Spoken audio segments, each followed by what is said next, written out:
예레미야 1장 1절에서 10절까지의 말씀입니다.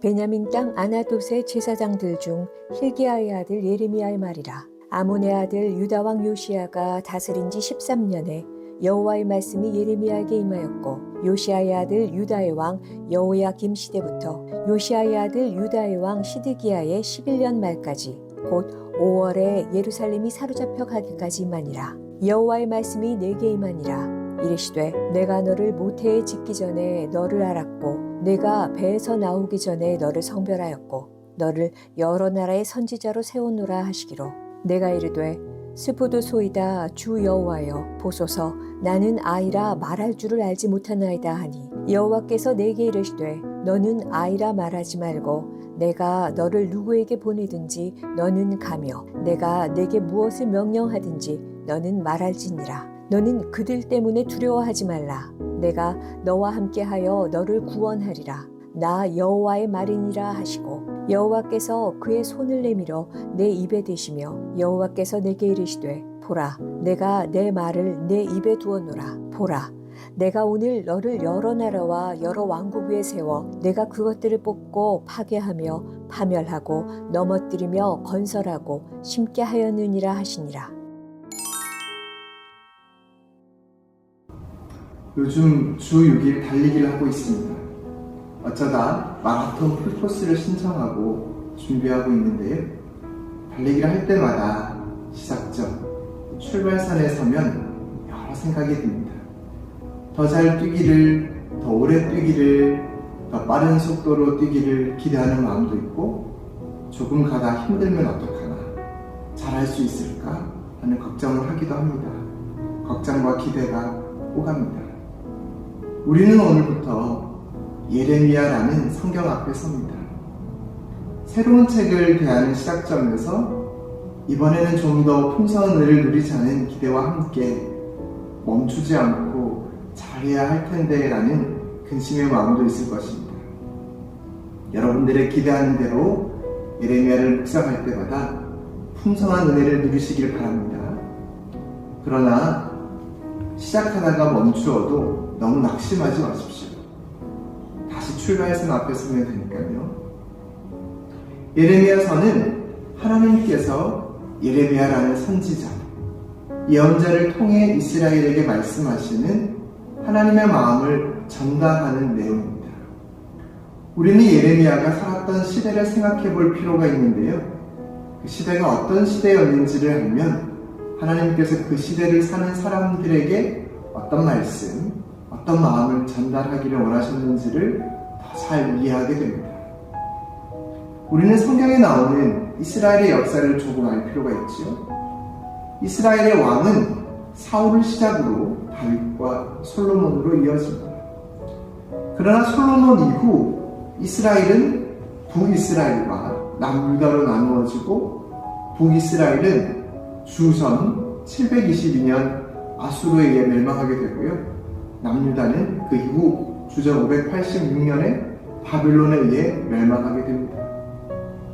예레미야는 남유다가 멸망하기 전 40년간 활동했던 선지자였기에 멸망하는 과정을 보았고, 멸망하는 과정에서 동족들이 바빌론의 포로로 잡혀가는 것도 보았습니다. 나라가 망하는 이 비상시국에 하나님은 예레미야를 통해 남유다에게 하나님의 마음을 전달하기를 원하셨던 것이죠. 비상시국에 전달하는 말들이 부드러울 수 없습니다. 단호한, 절박한 말씀이 백성들에게 전달됩니다. 단호한 말들은 명확하여 따르기에 편합니다. 그러나 마음을 불편하게 하는 경우들이 있어서 거부하는 경우들도 있습니다. 백성들이 이두 마음으로 말씀 위에서 줄다리기를 하는 것이죠. 어떤 말씀이 전달되고 있을까요? 예레미야 구절도 한번 정리해 볼 필요가 있는데요. 예레미야는 총 52장으로 되어 있는데요. 4개의 구조로 나눌 수 있습니다. 예레미야 1장에서 25장, 예레미야에게 임한 하나님의 말씀, 26장에서 45장, 시대적 상황과 예레미야의 활동, 46장에서 51장, 열방을 향한 심판, 52장은 예루살렘의 멸망과 포로 생활에 대한 이야기, 포로로 잡혀간 여호야김이 석방되는 이야기로 기록되어 있습니다. 예레미야에는 시대적 상황과 예레미야의 활동을 보여주고 있으며 열방을 향한 심판, 예루살렘의 멸망과 포로 생활에 대한 이야기가 담겨 있습니다. 무엇보다 하나님의 말씀이 예레미야에게 임해서 1장에서 26장까지는 예레미야에게 임한 하나님의 말씀이 전달되고 있습니다. 1장 2절에 여호와의 말씀이 예레미야에게 임했다고 기록되어 있습니다. 뿐만 아닙니다. 1절에 예레미야의 말이라고 되어 있고 4절에 여호와의 말씀이 내게 임하니라, 8절에 나 여호와가 말하니라, 9절에 내가 내 말을 내 입에 두었노라고 되어 있습니다.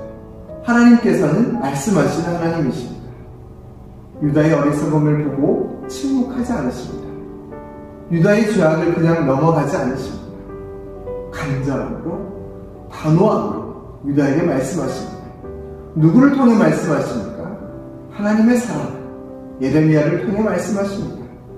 하나님의 말씀, 하나님의 마음이 예레미야에서 가득하고 예레미야는 하나님의 마음으로 가득 찬 사람이라고 할 수 있습니다. 예레미야서가 어떤 시대적 배경에서 기록되었다는 것을 살펴본 것처럼 예레미야가 어떤 삶의 배경이 있는지를 살펴볼 필요가 있는데요. 예레미야가 어떤 사람이었는지에 대해 1절이 기록하고 있습니다. 1절 한번 보실까요?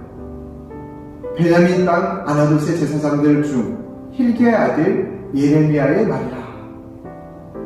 예레미야가 어떤 사람입니까? 그는 베냐민 땅 아나돗 출신의 사람이며 제사장 가문이며 그의 아버지가 힐기야라는 것을 알 수 있습니다. 베냐민 땅 아나돗 출신인데요. 아나돗은 베냐민 지파의 땅으로 레위인들에게 제공된 성읍 중에 하나였고 위치상으로는 예루살렘에서 북동쪽으로 4km 떨어진 곳입니다. 예루살렘에서 4km 정도 떨어진 곳이면 제사장들이 예루살렘에 가서 제사를 드리기에 그리 멀지 않은 곳입니다. 그러나 이곳에 있는 사람들은 몰락한 제사장 가문입니다. 솔로몬이 왕이 된 이후 파직한 제사장을 귀향 보낸 곳이 아나돗이었습니다. 그러니 그곳에 있는 사람들은 변방의식이 있었습니다. 그런데 하나님께서 그 변방의 몰락한 가문의 후에 예레미야에게 말씀을 주십니다. 시대적으로 긴박하고 어려운 상황에서 몰락한 가문, 변방의식이 있었던 예레미야에게 말씀을 주신 것이죠. 예레미야는 하나님의 유대를 향한 간절한 마음을 받기에 부족하다고 생각했습니다. 6절을 보십시오. 주 여호와여 보소서. 나는 아니라 말할 줄을 알지 못합니다. 자신이 과연 이 말씀을 담아 전하기에 적합한가를 생각했을 때 나는 부족하다는 것을 표현하고 있는 것이죠. 그러나 하나님은 부족한 사람을 들어 하나님의 마음을 전달하고 놀라운 일들을 행하시길 원하셨습니다. 1절에 기록된 예레미야의 말은 히브리어에는 복수로 기록되어 있습니다. 예레미야의 말들이라는 뜻이죠.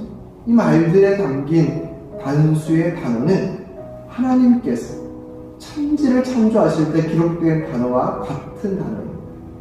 하나님께서 말씀으로 온 천지를 창조하셨습니다.